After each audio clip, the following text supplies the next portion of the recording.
Steve Taylor, Chief Judge at the London Olympics. That is something that a lot of people from the Isle of Man will be very proud of. So say well done to you, first of all. What does it mean to you and to your family, and how did you get to that position? Well, it means the world to me. I mean, having been involved as a judge now for quite a number of years, I've been on the international panel for the last 5, and this is the ultimate appointment for race walking judges. How did you get onto that international panel? By starting at the lower level. You know, a few years ago, well, quite a few years ago, we had probably one active judge in Joan Powell.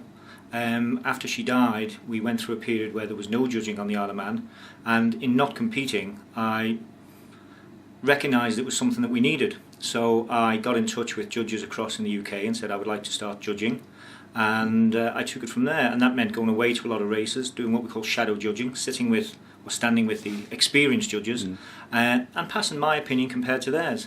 Bit by bit, I took the next level of exams. I got more experience, judged more races, and I was put forward to the European area back in 2005, and I had to travel to Hungary to take an exam there, which fortunately I passed with flying colours. Because I was then the top guy from the area, they put me through to the international exams the following year, which I was fortunate enough to pass again. So, you know, it was what they call a fast-tracking system for judging, where they target some of the younger judges. So not that there's anything wrong with the older judges, but they want to bring more people into it. But if you were fast tracked, they must have identified some qualities. What in you? What are those qualities? It strikes me as a bit like being a referee. You're never going to be very popular with anybody. You have to be thick-skinned.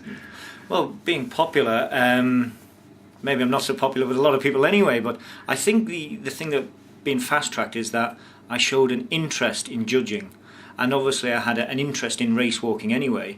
And I think that where I've been able to develop as a judge is that I have that empathy with the walker. You know, I know what they're going through. I have walked. I have been disqualified, so I know what it's like. I showed a great interest by going away to these races. They seen I was keen, and they said, "Well, here's a talent, for want of a better word, that we can nurture and develop." There was probably 2 or 3 people in Britain they could have picked, and I was selected to say, "This is a guy we can fast track through." And across Britain now, I'm probably the 3rd that's done it. I mean, before me was Noel Carmody, right, who is an international judge, and behind me comes Catherine Telling, who's also achieved the level 3 status. All 3 of us will actually be working as a team, me as the chief judge and Catherine and Noel as my assistants in the London Olympics. And was it a complete surprise to you when you were invited to be chief judge, and how did you find out?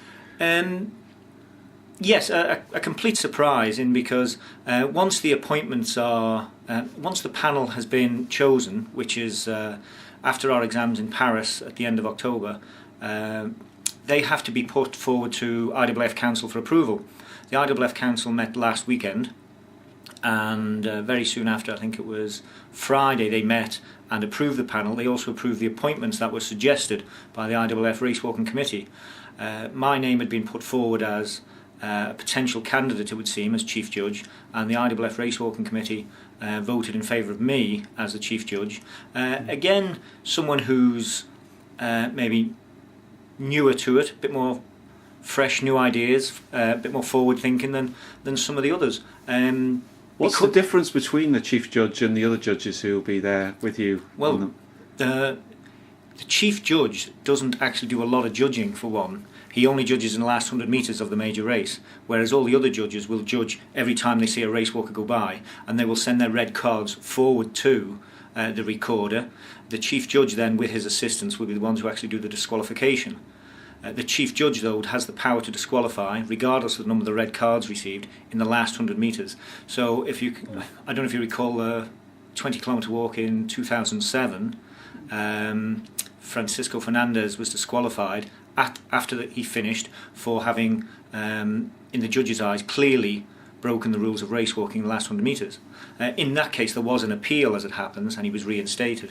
But that's the power the judge has in the last 100 metres. But he oversees the judging of the race.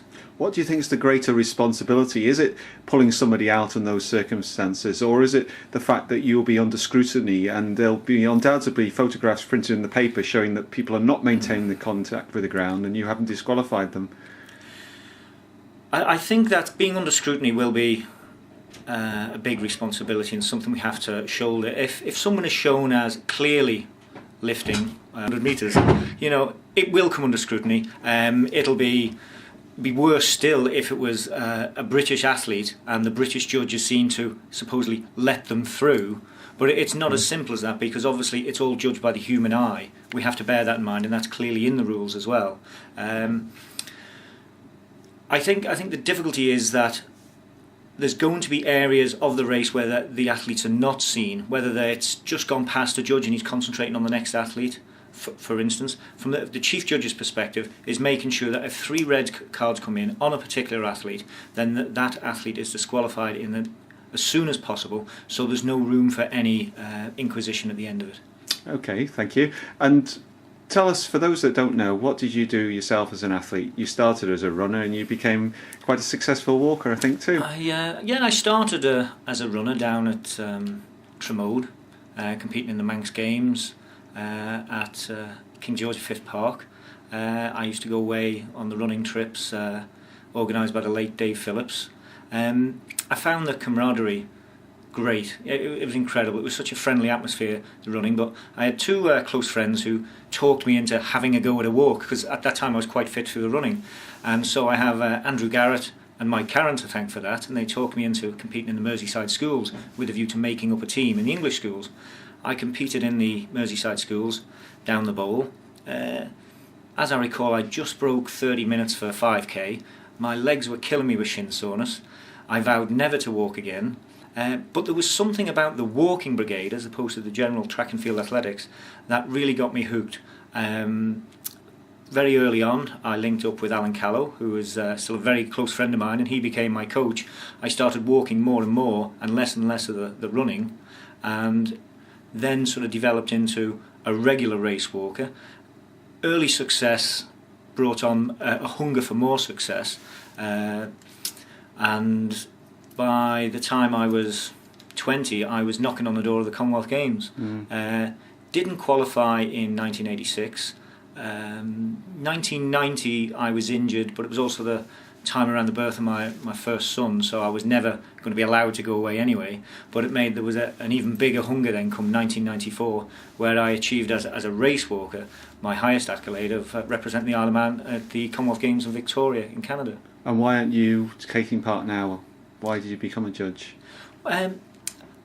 Through personal circumstances, things changed in my life, and I found I was finding less and less time to train. Then the lack of fitness came on, and I didn't get interested in other things, but I lost interest in the walking for a year or two. I rekindled the friendship with, again, Alan Callow and the walkers, and I was going down to watch the Winter Leagues, and my children expressed an interest in taking part.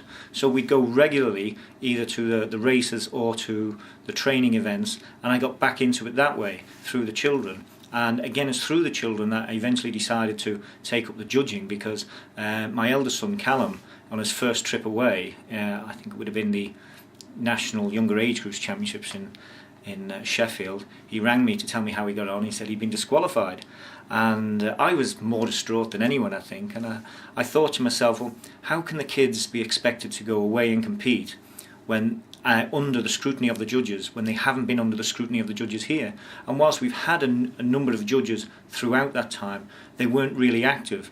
And I think that in me taking the judging forward a bit, I brought those other judges, for want of a better word, out of the woodwork, and they are now judging regularly again, so that's good for the athletes as well. Good.